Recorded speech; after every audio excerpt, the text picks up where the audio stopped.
Good morning! Yan! Happy Saturday sa inyo lahat! Kape! Niluto ako ng fried chicken. Yan. Yan. Fried chicken. And then ako ay magpapansit. Ayan mga tol, pansit bihon. Kaya lalakaw ko siya ng seafoods. Ay ayaw nila nung mussels. Yung ginagawa ko, ayan mga tol, hinihimay ko mga tol. Hinihimay ko siya. Hipon lang at sa yung calamari lang ang gusto. Matrabaho to. Ayan.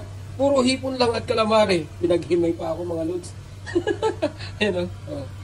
Ayan na mga lodi. Tapos na siya. Ayan. Fried chicken naman tayo mga lods. Fried chicken. Ayan.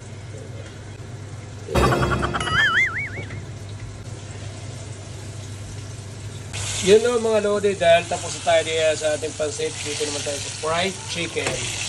Alright mga lodi. Wala, ganito pala guys yung egg oh.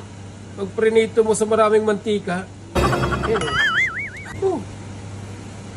Oh. Grabe ito yung pot nito. Sayang naman kung tatapon.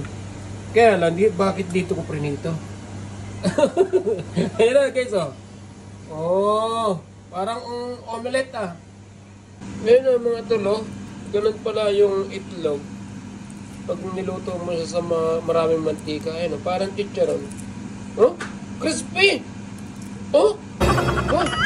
Crispy nga mga... Thanks sir for watching.